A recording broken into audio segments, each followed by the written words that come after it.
sa muling pagkikita ng Golden State Warriors laban sa Atlanta Hawks.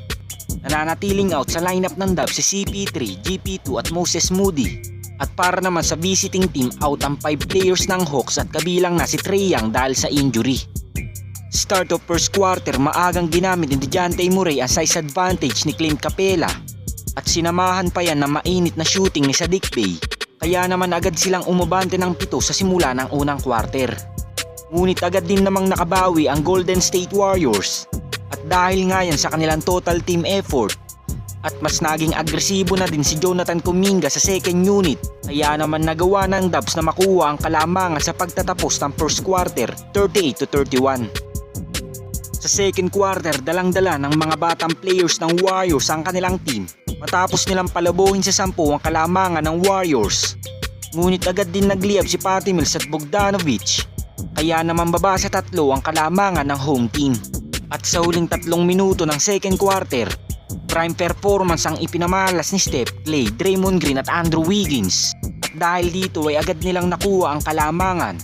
Ngunit nagpahabol pa nga ng isang 3 si Saddiq Bey at isang end one play naman kay Johnson upang tuluyan ng maibaba sa isa ang kalamangan ng Warriors 69-68.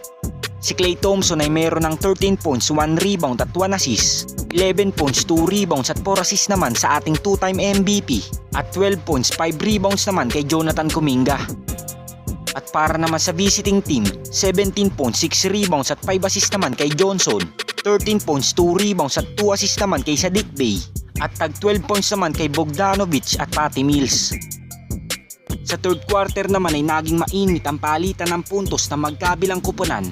Ngunit sa huling 3 minuto ng third quarter, nagliyab na ang second unit lineup ng Warriors. At hanggang sa umabot na nga ng siyam ang kanilang kalamangan sa pagtatapos ng third quarter, 101-92. Sa fourth and final quarter, take-over mode na si Jonathan Kuminga at halos hindi na nga siya mapigilan pag umaatake sa ilalim ng basket. At sinamahan pa nga yan na mainit na performance ni Stephen Curry at Klay Thompson. Kaya naman umabot na ng 22 ang kalamangan ng Golden State Warriors. At sa huling minuto ng fourth quarter, wala na nga naging pagbabago sa takbo ng game. Kaya naman tuluyan ng nakuha ng Warriors ang panalo sa score na 134-112. Ang Warriors dito ay pinangunahan ng 25 points, 3 rebounds at 8 assists ni Stephen Curry. At parehas 25 points, 9 rebounds at 2 assists din kay Jonathan Kuminga. At 24 points, 2 rebounds at 3 assists naman kay Klay Thompson. At ito lang ang ating NBA updates ngayon mga Lods.